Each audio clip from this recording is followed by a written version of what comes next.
On passe notre vie sur nos ordinateurs, c'est vrai, au point qu'on ne les voit même plus. C'est juste l'outil qu'on utilise tout le temps. Oui, c'est devenu une extension de nous-mêmes. Exactement. Et du coup, on oublie la complexité incroyable qui se cache derrière l'écran. Quand on clique sur une icône, qu'est-ce qui se passe? Vraiment. C'est le défi qu'on se lance aujourd'hui. On va suivre le chemin de l'information pour démystifier un peu tout ça. Et c'est une très bonne approche. Parce qu'on ne va pas juste lister des composants, on va suivre le flux, le parcours de la donnée. Ça nous donne une structure assez logique en 3 temps. D'abord, on plonge au cœur de la machine, l'unité centrale. Le réacteur. C'est ça. Ensuite, on verra comment elle dialogue avec l'extérieur, via les périphériques, ses sens en quelque sorte. D'accord. Et pour finir, on touchera à l'immatériel, au logiciel, qui donne un but à tout ce matériel. Parfait. Alors allons-y. L'unité centrale, on imagine souvent une grosse boîte noire, mais en fait c'est une équipe de composants. Et s'il y en a un qui est la base de tout, c'est la carte mère. Absolument. C'est le système nerveux central. Sa fonction, c'est l'interconnexion. Elle ne calcule rien, elle ne stocke rien. Elle connecte. Voilà. Sans elle, aucune communication n'est possible. C'est elle qui fixe les règles du jeu, en fait. Le type de processeur qu'on peut mettre, la quantité de mémoire. C'est un peu la constitution de l'ordinateur. C'est une excellente image. Choisir une carte mère, c'est déjà définir ce que la machine pourra ou ne pourra pas faire. Et au centre de tout ça, il y a le cerveau, le processeur. Son rôle en gros, c'est de tout calculer. C'est simple dit comme ça, mais Mais c'est là que toute la magie opère. C'est ça. Le CPU exécute les instructions. Et pendant des années, la seule chose qui comptait, c'était la vitesse. Les mégahertz, puis les gigahertz. la course à la fréquence. Exactement. Mais aujourd'hui, cette mesure seule ne veut plus dire grand-chose. La puissance, c'est un équilibre. La vitesse, bien sûr, mais aussi la mémoire cache. Ah oui, la fameuse mémoire cache. On en entend tout le temps parler, mais c'est rarement bien expliqué. Alors, imaginez un chef cuisinier. Le processeur, c'est le chef. D'accord. La mémoire vive, la RAM, c'est son grand frigo. Le disque dur, c'est l'entrepôt au sous-sol. Ok, je vois. Eh bien, la mémoire cache, c'est le petit plan de travail juste à côté de lui, avec les ingrédients dont il a besoin là tout de suite. C'est une mémoire toute petite, mais ultra rapide, parce qu'elle est directement dans le processeur. Et la différence de vitesse est si grande que ça. C'est colossal. On parle de nanosecondes pour la cache. C'est des dizaines de fois plus lent pour la RAM. Et pour le disque dur, on change complètement d'échelle. C'est ça, la différence entre une pensée instantanée et une hésitation de la machine. Ce qui m'amène à une autre question. Aujourd'hui, on parle moins de vitesse que de nombre de cœurs. Comment ça fonctionne? C'est l'autre grande révolution. On s'est dit, au lieu d'avoir un seul chef qui court de plus en plus vite, On en met plusieurs? on met plusieurs chefs qui travaillent en parallèle. C'est ça un processeur multicœur. Un processeur à 4 cœurs peut gérer 4 tâches en même temps. Alors attention, il n'est pas forcément 4 fois plus rapide sur une seule petite tâche. Mais sur un système moderne qui fait tourner des dizaines de choses en fond, L'antivirus, la musique, le navigateur. là la différence est abyssale. On est passé du sprinter à une équipe de marathoniens. L'image est très claire. Donc on a la carte mère qui connecte, le processeur qui calcule. Parlons des espèces de travail. La mémoire vive, la RAM. L'analogie du bureau, je la trouve très juste. Elle est parfaite. La RAM, c'est l'espace de travail temporaire. On lance un logiciel, hop, il est chargé dans la RAM. Le document sur lequel on travaille, pareil. Tout est là, à portée de main. C'est ça, pour un accès rapide.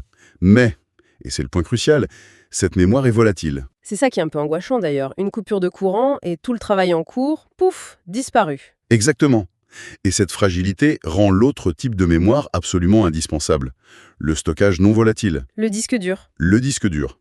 Si la RAM est le bureau, le disque dur c'est la bibliothèque. L'immense armoire de classement. C'est là que tout est rangé à long terme. Voilà. Non volatile, ça veut juste dire que les données restent là, même sans électricité. Ce qui est faux avec le stockage, c'est l'évolution des capacités. Il y a 20 ans, un disque de 20 gigaoctets. C'était énorme. Aujourd'hui, c'est rien. C'est la taille d'une petite mise à jour. Complètement. Et ça a mené à une autre évolution majeure. Parce que les vieux disques durs mécaniques, avec leurs plateaux qui tournent, C'était devenu le point faible du système. c'était le goulot d'étranglement. On avait des processeurs surpuissants, mais la machine était lente parce qu'elle attendait que le disque trouve l'info. L'arrivée des disques SSD, sans aucune pièce mobile, a été une révolution aussi importante que le multicœur. L'accès quasi instantané. Ça transforme l'expérience. Vraiment. Ok, on a notre quatuor au cœur de la machine. Mais un cerveau dans une boîte, ça ne sert à rien s'il ne peut pas interagir avec le monde. C'est le rôle des périphériques. C'est une très bonne image, oui. C'est l'essence et les membres de l'ordinateur. Et les sources les classent de manière très intelligente, je trouve. Pas par leur type, mais par le sens du flux d'informations. Entrée, sortie. Ou les deux. C'est ça, Alors, pour l'entrée, on pense tout de suite au clavier et à la souris, évidemment. les outils de base. Mais les sources citent aussi le scanner. C'est intéressant parce que son but, c'est vraiment de faire passer un objet du monde physique au monde numérique. Le micro, la webcam, Ce sont toutes nos portes d'entrée pour donner de l'information à la machine. et de l'autre côté, les périphériques de sortie. La voix de l'ordinateur. Le plus évident, c'est l'écran, le moniteur. Il traduit des signaux électriques En images. avec la fameuse résolution, en pixels. Exactement. Qui définit la finesse de l'affichage. L'imprimante, elle, fait l'inverse du scanner. Elle matérialise le numérique. C'est ça.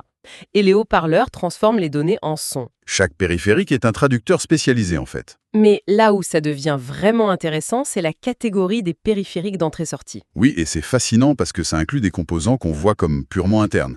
Un des documents cite le disque dur, la clé USB et la carte mémoire dans cette catégorie. Ah oui, pourquoi? Parce que le flux d'infos va dans les deux sens. L'ordinateur écrit sur le disque Il y a une sortie d'information. et il lit depuis le disque. C'est une entrée. Logique. C'est la même chose pour une clé USB. Un des schémas est d'ailleurs excellent pour visualiser ça, avec des flèches qui montrent bien le sens du dialogue. Ça casse un peu l'idée de l'unité centrale isolée et des périphériques autour. Tout est une question de flux. C'est beaucoup plus clair, oui. On a le matériel, le corps, mais il manque l'essentiel, l'esprit. Ce qui lui dit quoi faire, le logiciel. Exactement. Le hardware sans le software, c'est une coquille vide. Et les sources décrivent bien les deux couches principales. À la base de tout, il y a le système d'exploitation.